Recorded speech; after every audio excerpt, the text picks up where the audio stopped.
No Man's Sky was one of those games everyone around me seemed to be hyping up as the next big leap forward for modern gaming. But personally, I was never excited for it. Don't get me wrong, the concept of the game from the trailers was absolutely fascinating and the visuals looked marvelous. However, the lack of information I was given about the game and what you actually do in it, besides explore, deterred me from getting invested in the development cycle of this title. So, like with all my reviews, I'm going to be looking at this game from an unbiased perspective of someone with no expectations of the game and of someone who isn't upset it was delayed until now. And yes, this is going to be a review despite me not putting in 20 plus hours because I feel I've played enough of the game to give my evaluation of it. The purpose of these modern reviews is to tell you whether or not I think a product is worth the full retail price for someone to buy. Since I'm pretty well versed in No Man's Sky's genre and played enough of the title itself, I believe I'm prepared enough to make this video. But that begs the question, just how is No Man's Sky? Well, if you're thinking No Man's Sky was lacking a story in its trailers to preserve the mystery of the plot, you would be wrong. There is no real narrative in this game except that you've crash-landed on the desolate planet and must gather resources to repair your ship. As you probably could tell, No Man's Sky is a survival game, a genre that I generally find oversaturated in modern times. Not to mention, the survival aspect is something that wasn't really marketed to the general consumer on release. I would speculate this is because people would complain about this being another survival game and lessen its hype and initial appeal. While that is a brilliant decision from a marketing perspective to hide inherently divisive parts of your game to feign hype, it's one that I'm sure will get a lot of criticism. I didn't expect anything from No Man's Sky and I'm not disappointed. The next time a big budget release like this comes along, I would advise you to lower your expectations. I mean, if you're willing to put up with the fact that this is a survival game, I'm sure you'll find a lot to enjoy in No Man's Sky, especially its vast universe. See, the objective of this game is to essentially survive and explore these various procedurally generated planets you're presented with when you fix your ship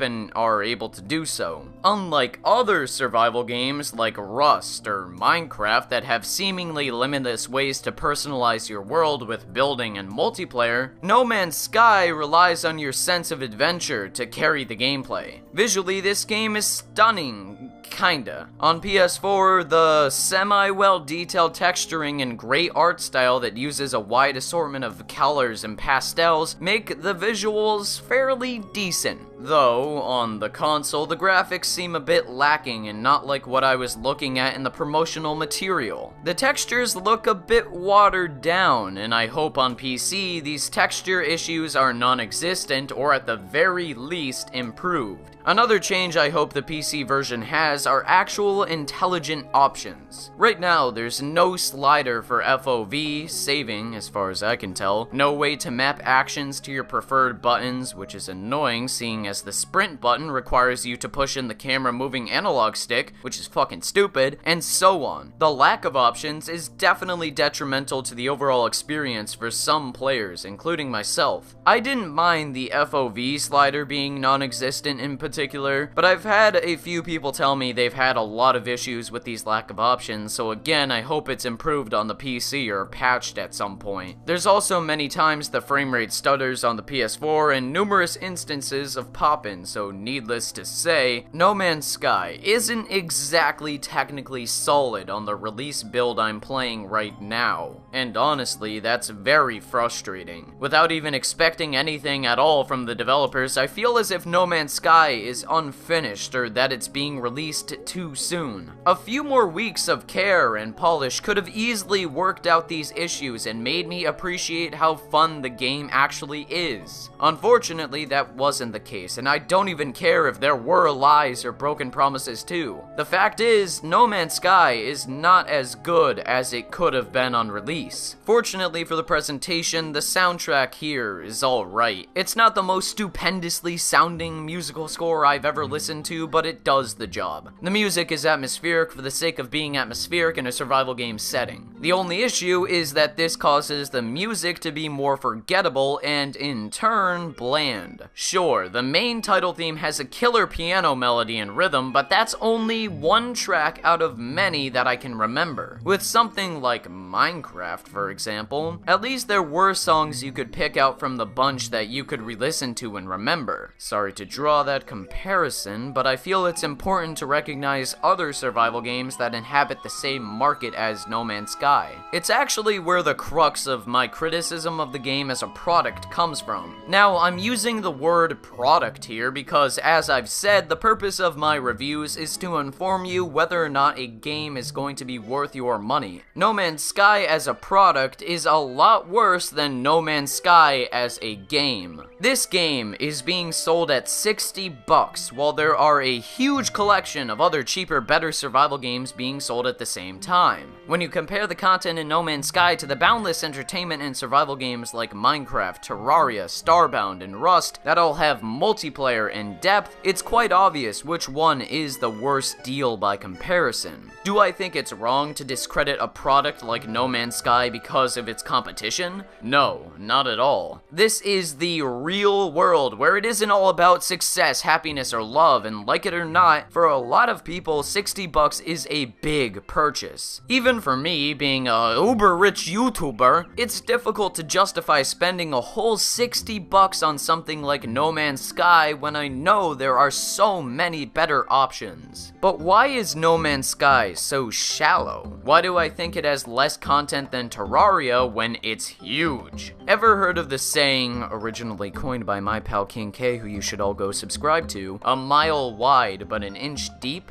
That perfectly sums up my feelings on this game. The worlds you explore are gigantic in scope, but when you really look at them through a fine lens, you see just how barren they are. While this is intentional to really capture the feeling of being an alien space explorer, I don't think making the world this empty for the sake of theming and tone was necessary. In games like Minecraft, whoa, there I go again comparing things again, you had a system in place for building and making that world more personal. It's what made the wilderness more inviting and exploring more compelling. With worlds like No Man's Skies that only have scattered settlements, upgrades, relics, and crash sites to discover, it feels very shallow. To be fair, those settlements are kinda cool because interacting with the alien races can be a lot of fun. Using those aforementioned relics and trading with the aliens, you get to learn how to communicate better with them, learning words of their language. Surprisingly, this is the best and most fascinating aspect of No Man's Sky. Maybe it's just my quirky affinity for nerdy learning since I'm such a huge geek, but learning how to better interact with these beings and becoming closer to them is enthralling. A lot more so than the actual survival elements. The survival elements include such enjoyable things as harvesting flowers, mining, crafting in a cramped inventory and clunky interface, managing your health, power, and temperature, and so on. Really, these sort of bog down the pacing of No Man's Sky. I found myself desperately wanting to explore the planets and interact with the alien beings, as that was the best part of the game, but I was always stopped by the game's heavy emphasis on surviving and gathering materials. In the beginning, gathering and analyzing new things is somewhat addicting, but the magic soon wears off when you realize this system of gathering resources is not what the game cracks it up to be. Although, I have to admit, shooting these pockets of gold or other mineral that starts with H is so satisfying. Flying around in your ship can be a lot of fun as well, especially when you're mining from up in the sky and shooting enemies, but like with gathering, it does get a bit tiresome. There's only so long a survival game can be interesting without a real objective or end goal like Minecraft has with the Ender Dragon or Terraria has with the Moon Lord. Don't get me wrong, I still had a lot of fun with No Man's Sky for what it was, and I did appreciate the developers including some little objective every now and again. Let me make that abundantly clear. The game is not bad, but it lacks new content, and exploring and gathering can be repetitive and tedious. Overall, I quite enjoyed my time with No Man's Sky, and there's a lot to like. From its diverse worlds, to the decent survival gameplay, to the exhilarating spaceship flights, this game is nowhere near being terrible. However, the clunky, dull systems in place and lack of content prevent me from really getting immersed in No Man's Sky and wanting to keep playing it. I feel like what it's really missing is multiplayer, if I'm honest, as that could really make the experience so much better. If you have your heart set on getting No Man's Sky, go for it, I'm not going to stop you. But I'd suggest waiting for a price drop or sale until this title hits somewhere between the $45 or $25 price range. I think the game's worth that much, but until then, you have a huge arsenal of amazing survival games to try if you need to satisfy your itch. As always, if you disagree or agree with me, let me know in the comment section below. Thank you so much for watching and take care. Have a wonderful day and goodbye.